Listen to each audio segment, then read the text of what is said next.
नमस्ते मित्रों। जब घर में किसी को कोई बड़ी बीमारी आती है, कैंसर या ऐसा कोई बड़ा रोग आता है, तो प्रॉब्लम सबसे बड़ा ये रहता है कि कौन से डॉक्टर को दिखाना चाहिए। आजकल मेडिकल साइंस में इतनी सारी ब्रांच हो गई है, इतनी स्पेशलिटी हो गई है कि लोगों को आइडिया नहीं आता है कि जो मेरी बीमारी है उसका बेस्ट ट्रीटमेंट कौन करता है। बहुत बार कुछ डिसीज ऐसे भी है जिसमें बहुत सारे लोग एक साथ में इन्वॉल्व रहते हैं, तो किसका निर्णय हमको फाइनली मानना चाहिए, कौन से डॉक्टर के हिसाब से आगे की ट्रीटमेंट बढ़ानी चाहिए। ये इंफॉर्मेशन नहीं होने की वजह से बहुत बार लोग गलत जगह पे जाके ट्रीटमेंट करते हैं और बाद में सफरिंग होता है।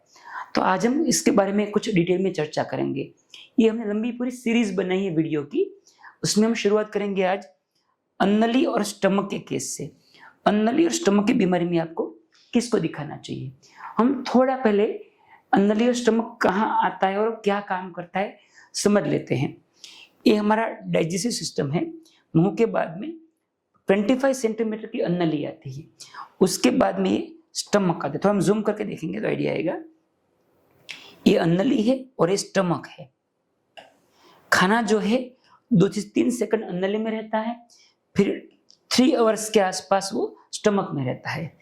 अन्नली और स्टमक के बीच में एक वाल्व आता है, वो वन वे वाल्व है। खाना अन्नली से स्टमक में जाएगा, वो रिवर्स नहीं आना चाहिए। रिवर्स आता है तो एसिड की वजह से, जब एसिड चेस्ट में जाएगा तो सीने में जलन करता है, उसको हम रिफ्लक्स डिसीज बोलते हैं। तो आज हम अन्नली के डिसीज, स्टमक के और वाल्व, ये तीनों डिसीज के बारे में, ऐसे डिसीज में किसको दिखाना चाहिए, इसके बारे में हम चर्चा करेंगे। तो शुरू करते हैं। पहले तो इसमें कौन कौन से डॉक्टर्स आते हैं। तो पेट के डिसीज में जो मेन 2 ब्रांच है, एक है गैस्ट्रोएंट्रोलॉजी या गैस्ट्रोलॉजिस्ट या गैस्ट्रोफिजिशियन, मेडिकल गैस्ट्रोएंट्रोलॉजी, ये सब एक ही नाम है। बेसिकली वो पेट के डॉक्टर जो डिसीज है उसके फिजिशियन हैं, जो दवाई से और एंडोस्कोपी से ट्रीटमेंट करते हैं। जनरली जो डॉक्टर होते हैं उसने MBBS, उसके बाद में MD की डिग्री लेते हैं और फिर गैस्ट्रो मेडिसिन में स्पेशलाइजेशन करते हैं। वो DM या DNB की डिग्री होती है 5.5 साल के बाद में, और 3 + 3 6 साल होते हैं। तो ये है गैस्ट्रो फिजिशियन। आपको बेसिक आइडिया आएगा तो पता चले किसके पास जाना है। एक गैस्ट्रो फिजिशियन है। गैस्ट्रो सर्जन जो है उसके अंदर भी MBBS के बाद MS आता है, जनरल सर्जरी, और फिर गैस्ट्रो सर्जरी की क्वालिफिकेशन आता है MCH और DNB। ये जो डॉक्टर है वो पेट के ऑपरेशन के स्पेशलिस्ट हैं। कैंसर है, कुछ चोट लगा है या पेट में कोई जगह रास्ता ब्लॉक है, कुछ भी ऑपरेशन आएगा तो ये गैस्ट्रो सर्जन का विषय है, अन्नली से लेके मलमार्ग तक। अभी हम डिसीज के बारे में देखेंगे कौन कौन से डिसीज में किसको दिखाना चाहिए। तो यदि आपको एसिडिटी है, गैस है, इनडाइजेशन है, डाइजेशन की कोई भी प्रॉब्लम है, तो सबसे पहले आपको गैस्ट्रो फिजिशियन के पास जाना चाहिए। बेसिक जांच जो वही करते हैं, एंडोस्कोपी भी वही करेंगे।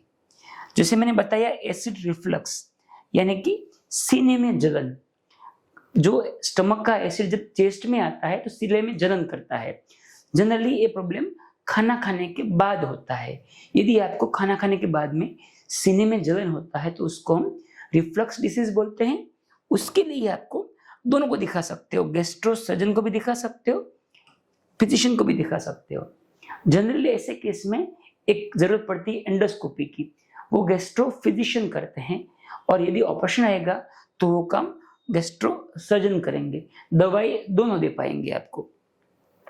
एक और कॉमन डिसीज इसका है, वो है एसिड इंजेक्शन। कई लोग गुस्से में आके, डिप्रेशन में आके एसिड पी लेते हैं तो वो इमरजेंसी हो जाता है। तो ऐसे केस में आपको सबसे पहले जहां ICU फैसिलिटी है ऐसे सेंटर में जाना चाहिए।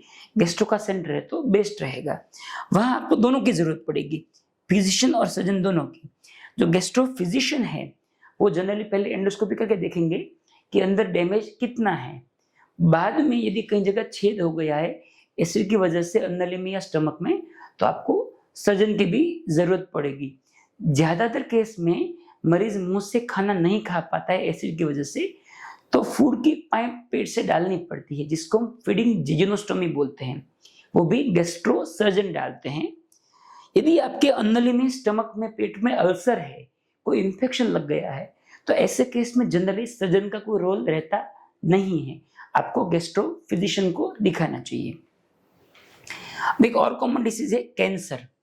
अन्नली में, स्टमक में किसी को कैंसर हो गया तो किसको पहले दिखाना चाहिए? जनरली एक बार कैंसर कंफर्म हो गया उसके बाद में आगे ट्रीटमेंट में कैसे और क्या करना चाहिए, ऑपरेशन करना है, कीमोथेरेपी देना है, रेडिएशन लेना है, उसका जो जजमेंट फाइनल होता है वो गैस्ट्रो सर्जन करते हैं। यदि ऐसे केस में आपको एंडोस्कोपी की जरूरत पड़ेगी तो गैस्ट्रो सर्जन आपको गैस्ट्रो फिजिशियन के पास में एंडोस्कोपी के लिए भेजेंगे। आपको एंडोस्कोपी करके अल्टीमेटली वापस आपको सर्जन के पास जाना है। यदि आपको कीमोथेरेपी की जरूरत है तो वहां से आपको मेडिकल ऑन्कोलॉजिस्ट या ऑन्को फिजिशियन, ये लोग जो है वो कीमोथेरेपी के स्पेशलिस्ट है कैंसर की, उसके पास जाना चाहिए। यदि आपको डायग्नोसिस के बाद में रेडिएशन या शेक की जरूरत है तो रेडियोथेरापिस्ट बोलते हैं या रेडिएशन ऑन्कोलॉजिस्ट बोलते हैं, उसके पास जाना है। और ऑपरेशन आएगा तो वो गैस्ट्रो सर्जन करेंगे। मेन बात यह है कि ट्रीटमेंट में कौन सी सीक्वेंस में जाना चाहिए उसका जो जजमेंट है वो गैस्ट्रो सर्जन देते हैं। ऑन्को सर्जन यानी कि कैंसर के सर्जन भी ये काम करते हैं, लेकिन प्राइमरीली जो एक काम है वो गैस्ट्रो सर्जन का बोला जाता है। फ्रेंड्स, आपको काफी हद तक आइडिया आ जाएगा अभी कि कौन से डिसीज में किसके पास जाना चाहिए, किसका जजमेंट आपको फाइनली मानना चाहिए। फ्रेंड्स, आपको काफी हद तक समझ में आ जाएगा इतना वीडियो सुन के कि आपको अन्नली और स्टमक के डिसीज में कौन सी बीमारी में किसके पास जाना है। कुछ आपको और क्वेश्चन है, कुछ समझ में नहीं आया है तो हमको कमेंट में जरूर जनाइए।